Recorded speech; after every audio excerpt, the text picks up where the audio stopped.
what's up, guys? Welcome back to the channel. YouTube Econ Bulldog. Welcome back, YouTube fam. I got a special treat for you guys in the building. You guys probably seen him going viral. He had a couple videos going viral. My man, James Jang. First of all, thank you for being with us at the YouTube channel, Econ Bulldog and fam. Appreciate your time. James, real quick. Can you showcase a little bit about what you do and your backstory on what led you to do that, if you don't mind? Yes, sir. Santiago, first and foremost, brother, thank you for having me on the channel.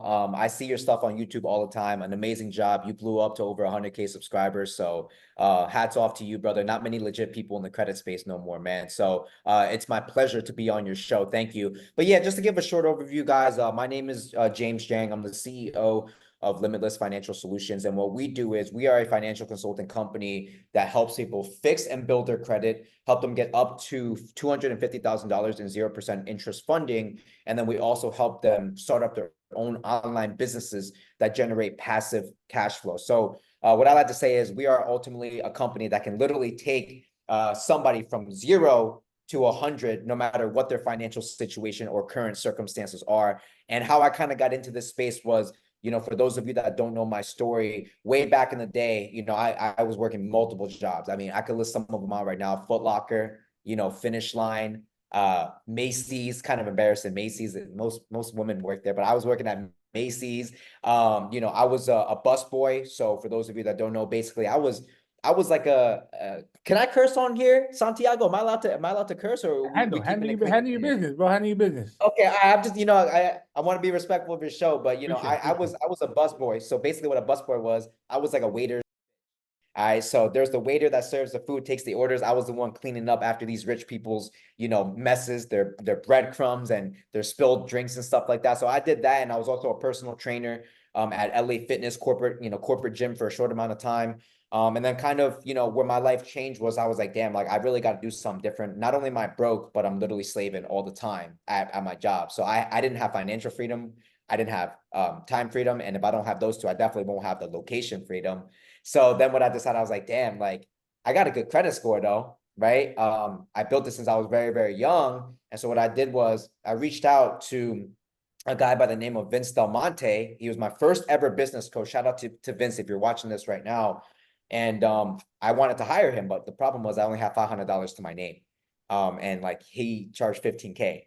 So I'm like, damn, where am I going to get $14,500? Right. So I was like, I have good credit. I leveraged my credit. I credit stacked and opened up like 4 or 5 credit cards. And I basically, I don't always recommend this depending on the situation. So this is not financial advice, but I maxed out the 14.5K on those credit cards, gave him my last $500. And I took everything that he taught me and I just ran with it. And within the first 23 and a half days, because I remember it was around 6 p.m. on that 23rd day, so halfway through the day when I officially, checked my bank account and looked at the numbers, I made $27,000 in profit in my first 23 and a half days, taking the skill sets that he taught me, sales, marketing, e-commerce, passive income to build my businesses that I've built today. So yeah, man, that's a little bit about me, a little bit about the background and the come up right there. Oh, I like that, bro. And I think a lot of viewers, they kind of misconstrue. They feel like, oh, James, he just figured it out, or sometimes they stereotype. Oh, Yeah. he probably came from a wealthy family, but they don't realize, the darkness of entrepreneurship, the growth. Can you talk about the realness? And I saw a clip of that. Can you like summarize that? Because you said, 4 years ago you were going through a dark time, and like I said, I don't want to take the story from you. Can you share? Yeah. Because I think viewers need to understand that part mentally. Yeah. Entrepreneurship, bro, is a lot of depression, right? A lot of anxiety. So can you please share that just to kind of Yeah. showcase that to the viewers? And hey, man, it's entrepreneurship. You want to put it in your Yeah. bio, and you better back it up, man. Yeah, I mean, Santiago, they call it the top 1% for a reason, right? The other 99% of people out there, they're getting by, they're living the day-to-day 9 to 5. There's nothing wrong with that, but it takes a special type of psycho, I have to call it, to be an entrepreneur because of everything, like you said, the depression, the hate, the comments, the non-supportiveness from your family, the people not believing in you. So yeah, a couple years ago, man, I was going through a really, really rough time. lesson learned for everybody that's watching, be careful who you get into business with. Be careful who you get into bed with, because I had a business partner who was also formerly, I considered him my best friend. And, you know, everything was basically fraud, lies, deceptions, and just empty promises. And, you know, at the time, like coming up, I didn't have much money. So I was like, any opportunity that I could make for myself, I was like, you know what, like, I'm going to make it happen. And long story short, I ended up, you know, losing out on cash, probably like over 100 grand, like straight cash, like lost 100 grand. But more importantly than the money, I made the money back, but it was my reputation. It was my mental sanity. You know, I had people out here, you know, accusing me of things that I weren't, you know, scammer, you over this and that. But in reality, I was, you know, he had kind of put me out on the front line, you know, to do all the marketing and the sales and all that stuff. And the back and the behind the scenes, you know, he was taking his cut and basically just running off. And, you know, his plan from the beginning was to screw me. So that put me into a lot of, man, it was a really dark time in my life. I don't take this type of stuff lightly. I don't say the S. I don't like to use the word because I've had family members that have committed. I have people that have been really close to me that have committed. But if I do use the word, I really mean it. Like I just thought about ending it all because, you know, I was getting death threats. I was getting people man, like attacking me, you know what I'm saying, for something. And I was nothing but a good person, and I made things right, of course, man. You know, I didn't just let that go. Like all of the clients that he had paying the debt collector and them telling you that it's going to increase your score. Debt collectors lie about that all the time to get you to pay them. You guys need to understand something. Debt collectors and debt collections is a business. These are agencies. They have corporate offices. Their job is to buy the debt, your debt, off of the original creditor, banks, lenders, things of that nature. And what they do is every penny they collect from you, they split the profit with the original creditor. So they're going to use scarcity tactics like that. Pay and don't worry, we won't report it onto your credit report. Your credit score is going to go up as soon as you pay it. Well, if you check your accurate credit report, all it's going to say is paid collections. The collections is still on there. So you go to Chase and you try to get a credit card. You go to a credit union, you try to get an auto loan. Well, guess what's going to be on your credit report? The collections. For 7 years to a decade.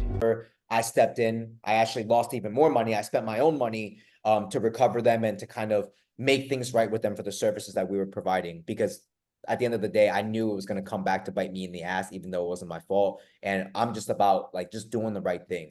So yeah, man, that was it was a dark time. It was a dark time for sure. And it Yeah. kind of reminds me of a similar story. I'm sure you follow him too. Yeah. Dan Fleshman.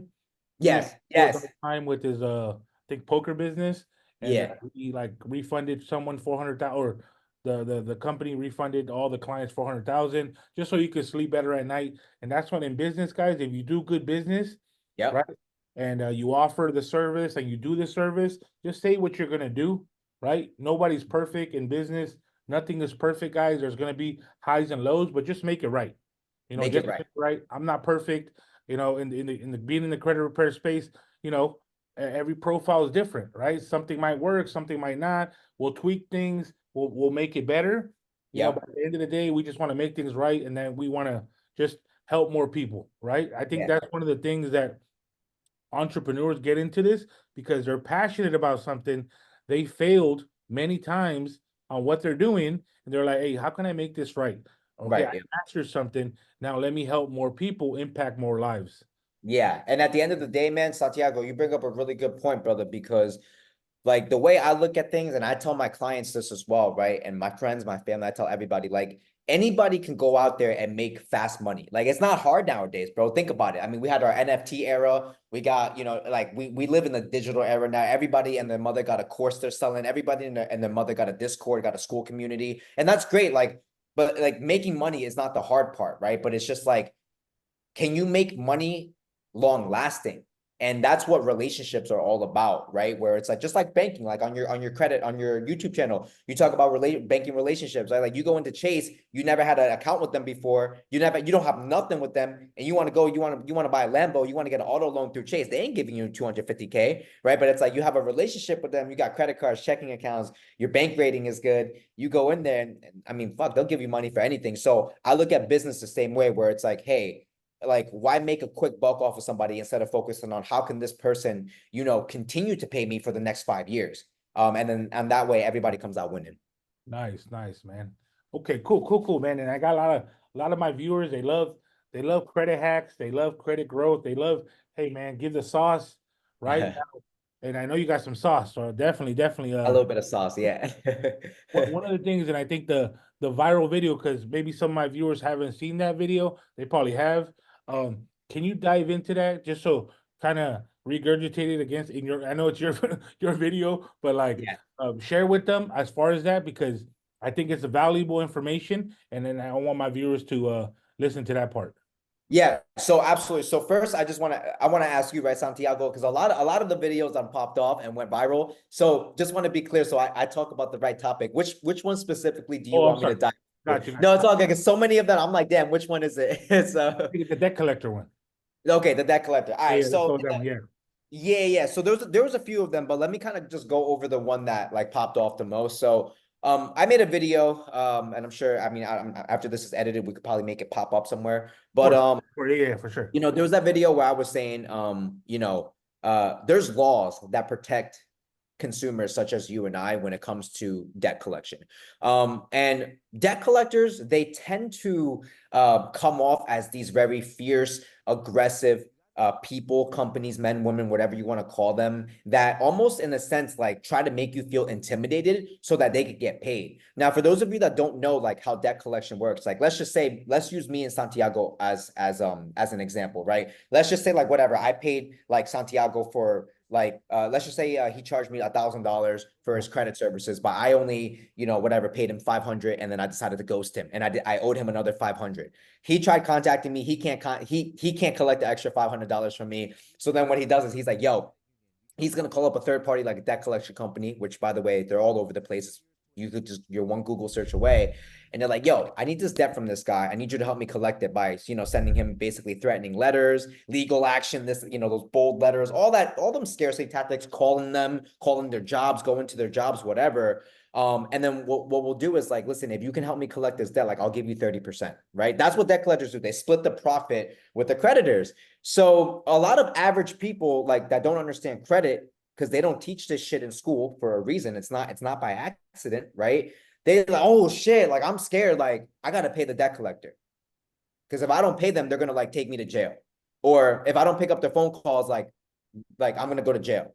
But the FDCPA, which I don't want to get too nerdy on everybody, but it just stands for like the Fair Debt Collection Practices Act. I'm sure if you guys watch Santiago's channel, you'll know what that is. The Fair Debt Collection Practices Act has a lot of, you know, laws and regulations in place that say, hey, like there's certain things that the debt collector can do and can't do. Like between, like, for example, in the morning, right? They can't call you before 8 a.m. and they can't call you after 9 p.m. If they do that, right, you can actually like sue them for up to $1,000. They can't use profanity. They can't curse at you. They can't use, I forgot what the exact term was, but basically like aggressive, attacking language that almost seems like they're trying to like, you know, shove something down your throat. That's all against the FDCPA compliances. And if they do that and you tell them one time, it could be in writing, it could be a phone call, whatever it is.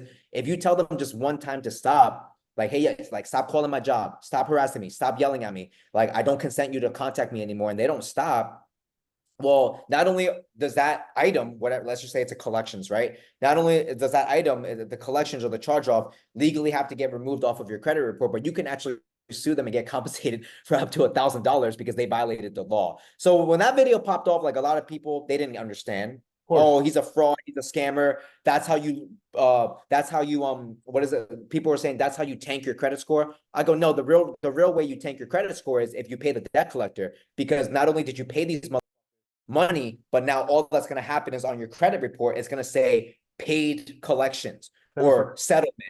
The account is still on there. The goal is to get that account completely removed so that when you head out to the bank, oh, okay, I'm going to run, you know, Santiago's credit. Oh, he ain't got nothing negative on, no derogatories, no delinquencies. Bet, how much money you want? You want 50K? Here's 50K. So that's like the short version of it. But yeah, you know, don't let that collector violate your rights and never pay them. Yeah. Okay, yeah, I wanted to add that too real quick, and that was gonna say, you know, do you suggest ever paying, right, collections, right? And that's the one thing that I talk about on the channel is me personally is like if they bought your debt, right? They owe that debt. And I think that was part of the video also, right? That was a Like, part, that was a short snippet in the video. Yeah. So again, let me just to make myself very clear, right? This is you know, not financial advice, right? This is for yeah, education purposes only. I'm not telling any of you that are watching this to go do this. But again, there are laws in place and there are regulations in place. Me personally, the reason why I say never pay the debt collector is because, well, the debt collector technically, they have to jump through hoops to validate your debt. If they cannot validate your debt, right? And like debt validation isn't just like, oh, well, you know, like this is your account. No, like there's a lot, like to give you guys a little idea, there's a lot that goes into it, right? Like technically there's letters, there's dispute letters that you can send out that make the creditor validate, okay, who did Santiago speak to from your company? What time did they speak to them? What was the person's name? What did they document? What did they speak about? How did you validate that this account was mine? Was there a wet signature when I opened up this account? Oh, no? Well, wait, so how can you say this is mine?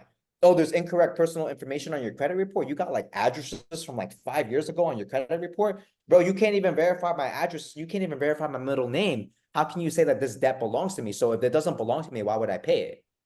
So simply put in that way, right? So it's all legal stuff. Like if you guys look this up, like it's there, right? So I'm not gonna sit here and say, don't pay your debt collectors or pay your debt collectors. What I'm gonna say is there's things that these companies, by law, they have to do before they can just go into your bank account and collect your money. nice, right? Way to Yeah, phrase that for the people also. yeah, Okay. yeah, Now, real quick, let's get into some juicy as far as like a lot of people, a lot of my viewers, they probably need a lot of credit rebuilding, right? They might need like yes. they might have a an invisible score, right? Okay. Invisible Yeah, score, no score, right? yeah, yeah, In your experience, what would you share, right? yeah, Because I have my version, you have your version. Everyone got their own spin on everything, and I feel yeah, like great makes us, unique. But what would you say? Someone yeah. zero score, what would you do? Like in like maybe 3 or 4 steps just to kind of get them going. Yeah, yeah, absolutely. So if you don't have enough history, I would say number one, trade lines, authorized user trade lines. That's like honestly the simplest and like easiest way to just boost your credit score. What I would say is when it comes to trade lines, be very careful because like back in the day, like like when we were kids, it was easy, like, oh, my mom got good credit, like let me just go ahead and like whatever, like get on my mom's credit, or my uncle got good credit, let me just get on his credit card. But a lot has changed now, especially like since like COVID and everything has happened. A lot of things have changed. So you want to make sure that when you get onto these authorized user credit cards, you look for a couple things. Number one, you want something with a high credit limit.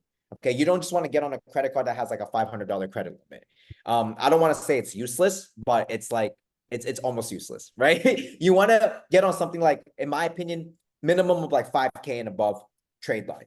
The second most important thing is you want to make sure that the trade line actually has age. So like if somebody just opened up the trade line, like if your mom just opened up this credit card last month and like they add you, okay, like it's gonna help you, but it's only got 1 month of age, versus if the credit card is 10 years old, it's gonna give you a lot more age onto your report.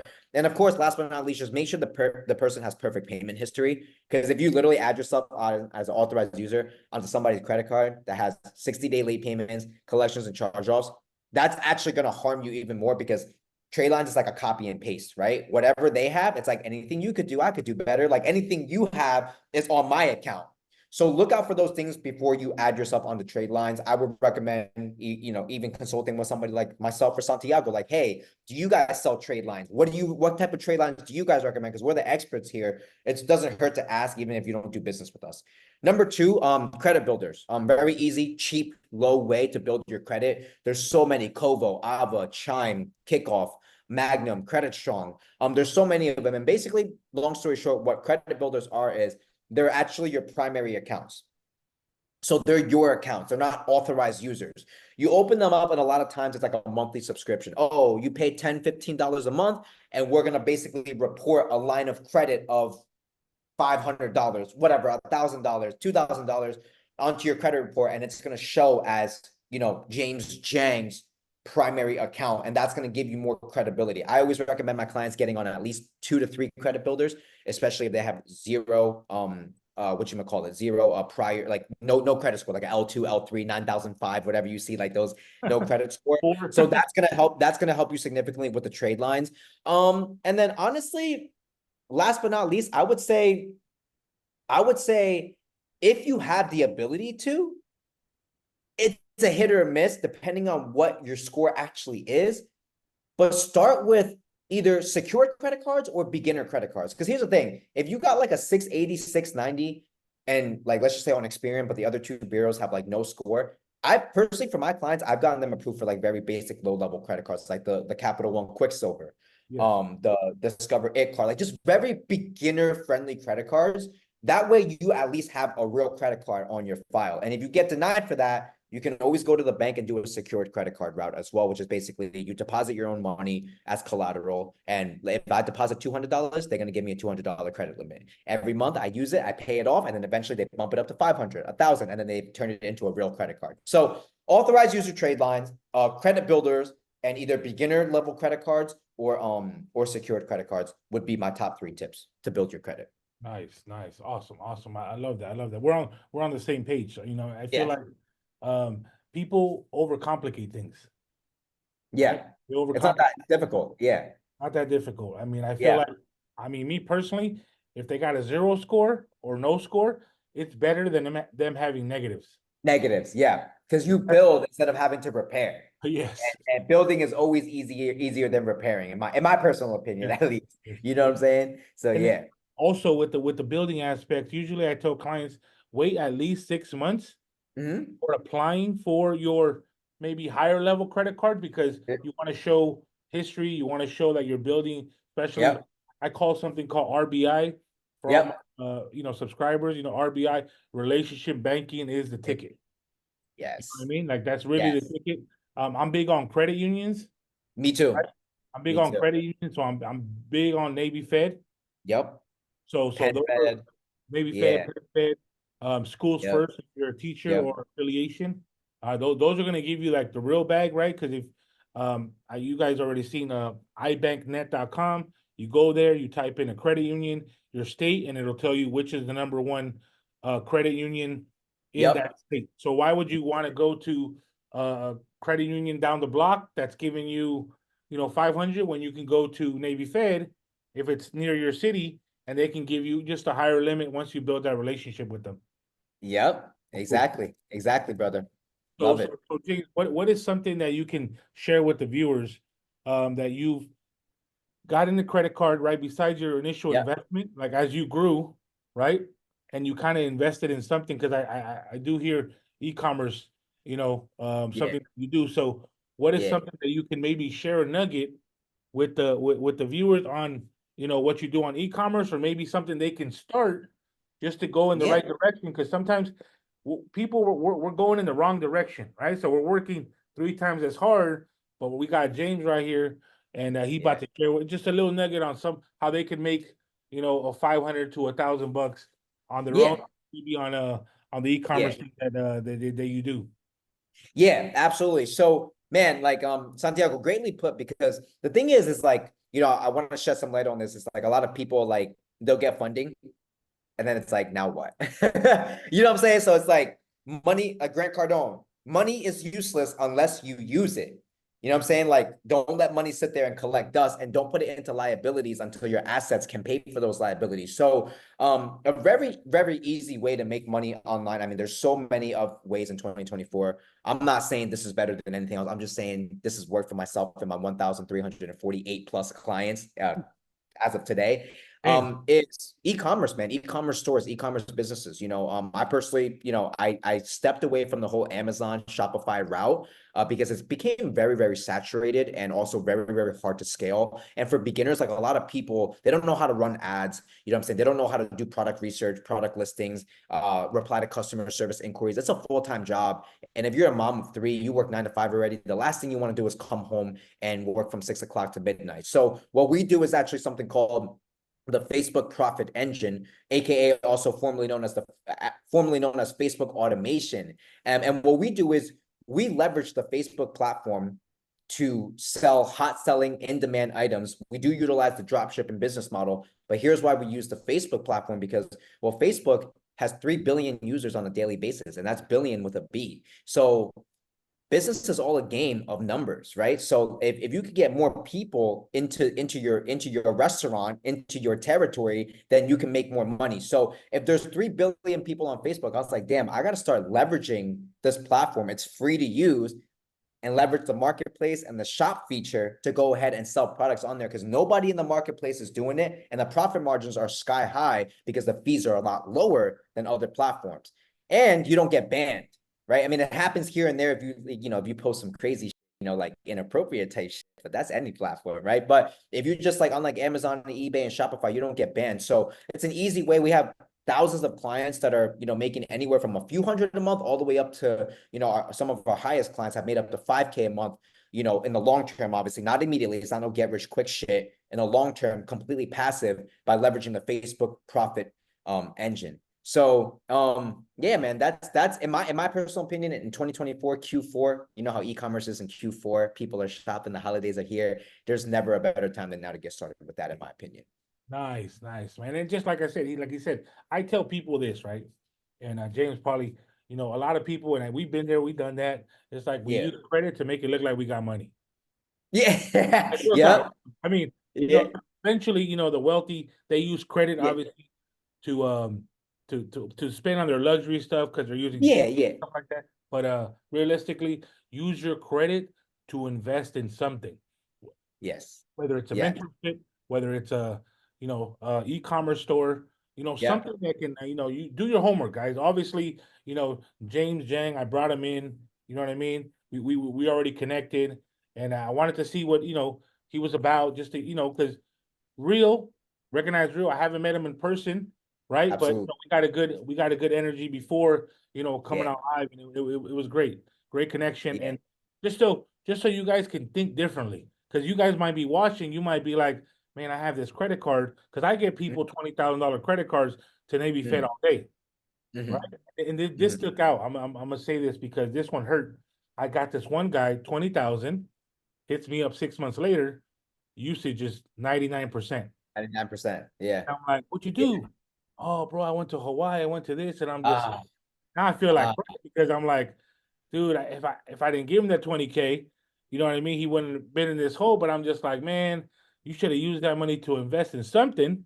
Invest in something. And Yep. everything's a risk, guys. Everything's a risk. No one's, I mean, 100% guaranteed, not even birth control, right? Even Exactly. Abstinence is the only 100%, only the 100% form of birth. So, but you guys But, got to do your homework.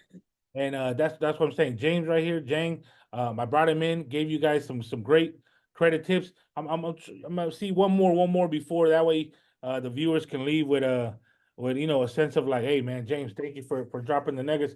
Real quick, is there any strategy that you have to remove maybe inquiries or collection, anything, just so you can share just a little hack that you say, hey guys, try this, right? Because at the end of the day, nothing's 100% effective, right? He could spill a thing and then you try it. Hey, it might work for you, and then off to the races. Is there something you can share, to the viewers on anything, any little hacks that you feel like, hey man, this one works, or something like that?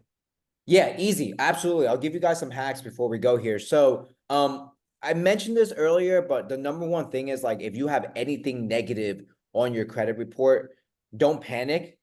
Everything is 100% removable, even bankruptcies. Like I've removed chapter 7, chapter 13. Like, we removed so many bankruptcies for our clients before, and everyone's like, oh my God, bankruptcy, like your life is over. Like, it's not the best thing, but no, it's not. It can be removed. So my tip to you guys would be this. This is a big mistake that I see a lot of my clients making, okay? They think that credit repair only comes down to paying off your cards. And that's not true, because you could pay down every one of your credit cards to 0 tomorrow, tonight. You could do it right now as you're watching this video on your flat screen, right? But how are you going to get rid of the late payments? How are you going to get rid of the collections? How are you going to get rid of the charge-offs? How are you going to get rid of the bankruptcies, the hard inquiries? Those things are still going to weigh down your credit score. I always tell people negatives weigh down your credit score way more than your utilization will, because payment history is 35%, utilization is 30%. Think about it. It's an extra 5%, right? So yes, pay down your debt, or at least make the minimum payments if you have the means and the funds to do so. But don't neglect, like, oh, well, I don't want to invest into credit repair. I don't want to talk to Santiago. I don't want to talk to James. These guys can't help me. They're charging me all this money to help me. I'm just gonna go ahead and pay down my debt. Good luck with that. You know what I'm saying? So it's kind of like saying my car has two problems. It's got a blown engine and 4 flat tires. Well, I'm only gonna fix the flat tires. Well, how the car gonna run? Oh, wait, I'm only gonna fix the blown motor, but you got 4 flat wheels, so the car ain't gonna go nowhere. So, like, you see what I'm saying? Like, you can't just go with one or the other. You have to make sure you do both, and you have to make sure that I personally would just not recommend. This is just me personally. I wouldn't recommend you trying to fix credit on yourself if you don't have the right education, right? If you have the proper education, for example, someone like Santiago or other people in the space, sure, learn, inhale the knowledge and apply it. Don't just sit on your ass and not do shit. But if you don't, and you don't want to do it yourself, you're too busy, work with a credit repair company that's going to make it hands-free for you, like our company does, to get these negative items completely removed. So that's like my tip, because again, I see a lot of my clients say, I'm just going to pay down my debt. Okay, that's great, but that doesn't solve the problem. So take note of that, guys. That's a heavy tip, real quick. And James, real quick, where can they find you? Like, hey, man, Yes. on IG, what's your IG name, your YouTube? Yes. Whatever you Yes. want to throw out there, definitely throw it out there so people Yeah. can. Yes, absolutely. Yeah. So my most active, biggest platform that you guys can find me on is Instagram. I'll have Santiago obviously link it below, but it's literally James, my first name, _, Jang, JIANG __. So James _Jang __. I am on YouTube. I do have a channel, but I am not as active as you are, my man. So if you guys will search up, James Jang, I'll be the first one. I'll be the first one that pops up. There's some credit content, finance content, passive income content, motivational content on there. But if you guys are interested in connecting with me, you need my services, just hit me up directly on Instagram. Hey, thank you very much, James. Real quick, and then one last question: by any chance, are you going to Smart Credit Conference or no? What date is that actually? Oh, it's actually next week, the 10th. Next week, I don't think I'll be able to. I'm actually getting a surgery next week, so I don't think I'll be able to make it out there. Okay, Yeah, okay. unfortunately. All right. Well, Yeah. hey, well wishes on the surgery, brother James. Hey guys, Thank go you. follow him. Definitely got some valuable content on his IG. Thank you for your time, guys. I tell people time is more valuable than money. Just the fact that you guys came in here, soaked up this information, took some notes. Do me a favor, tag him. If you see him in the videos, tag James on IG. You know what I mean? He'll probably repost it. He probably, he show some love. All right, guys. Yes. Thank you so much, guys. Tap in, Econ Bulldog, to the next one.